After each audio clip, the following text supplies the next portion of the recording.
भागवत कथा गोड़ारोक माहौल ward number 36 में भूम सिंह जी के यहाँ आचार्य श्री राजकृष्ण जी महाराज वृंदावन वाले के द्वारा कथा चल रही है। आज बांदीकुई के युवा साथियों द्वारा भागवत कथा में पहुंचकर आचार्य जी का स्वागत सत्कार किया गया और आशीर्वाद दिया गया।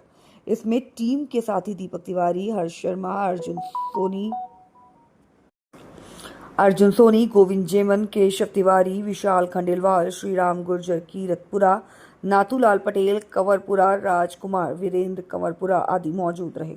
मेरी जिला मेरे खबर के अनुसार आज मुलाकात करवाते हैं राजकृष्ण जी महाराज वृंदावन वाले वार्ड नंबर 3 स्थित भागवत गीता का आयोजन किया जा रहा है। सर, इस संदर्भ में आप क्या बोलना चाहोगे? सबसे पहले सभी को राधे राधे, प्यार भरा जय श्री कृष्ण। ये भागवत व्यक्ति के जीवन के सत्य के सौंदर्य को परिचय कराती है कि जीवन की वास्तविकता क्या है और इंसान को जीवन कैसे जिया जाता है। जीवन में किसी भी प्रकार का कष्ट, किसी भी प्रकार का दुख, किसी भी प्रकार का भय, यदि वो जीव भागवत की शरणागति ले लेता है तो सारा भय, सारा कष्ट और व्यक्ति के जीवन में जीवन जीने की कला वो व्यक्ति सीख जाता है। जीवन जीने की कला केवल संसार के 2 ही ग्रंथ है वो सिखाते हैं, एक रामायण और एक भागवत। रामायण में भाई भाई का प्रेम कैसा हो, पिता पुत्र का प्रेम कैसा हो, माँ बेटे का प्रेम कैसा हो, ये सीखना है, रामायण से सीखो। और भागवत में मरा कैसे जाता है, अपने अंतिम समय को कैसे संवारा जाए, ये जीवन जीने की और मरने की कला ही भागवत हमें सिखाती है। सत्य का सौंदर्य, सत्य से परिचय भागवत हमको कराती है।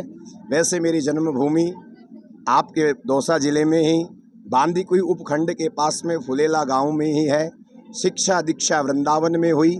17 साल से वृंदावन की पावन भूमि की सेवा करते हुए पुनः इस दास को अपनी ही जन्मभूमि में कथा कहने का, कथा सुनने का और कथा में सम्मिलित होने का ये दास को सौभाग्य मिलता है। सभी लोग बड़े ही भाग्यशाली हैं जो मेरी टूटी फूटी वाणी से आप भागवत श्रवण कर रहे हैं। बहुत बहुत धन्यवाद। ये आज हमारा सौभाग्य प्राप्त हुआ कि बांदीकुई की पावन धरा पर आप जैसे मानव संतों का हमको भागवत सुनने का सौभाग्य प्राप्त हुआ। तिवारी जी, इस संदर्भ में आप क्या बोलना चाहोगे? इस संदर्भ में मैं यही बोलना चाहूँगा कि इस तरीके के भागवत कथा के भगवान के लिए रुचि रखने के लिए ऐसी भागवतें होते रहनी चाहिए, जिससे लोगों का भक्ति में मनोबल बढ़ता रहे और भक्ति को आगे बढ़ाते रहें। बहुत बहुत धन्यवाद। हाँ जी सर, क्या बोलना चाहोगे? मैं अर्जुन शर्मा। मैं भागवत के महात्म को सुनने में बहुत ही रुचि रखता हूं और मैं मानता हूं कि भागवत सुनने से आदमी का उद्धार तो निश्चित है, इसमें तो कोई दो राय नहीं है, लेकिन उसके अनुसरण करना सबसे बड़ा आदमी का मानवता की ओर रखता है कि यदि उसका अनुसरण किया जाए तो मानवता कहीं ना कहीं उस इंसान के दिल से बाहर उभरेगी। और मैं आज भागवत सुनने बैठा था आया और बहुत ही अच्छा लगा। आज की भागवत बहुत अच्छी रही। बहुत बहुत धन्यवाद। मैं महेश कुमार सेन, जिला बिरोची, बांदीकुई। धन्यवाद।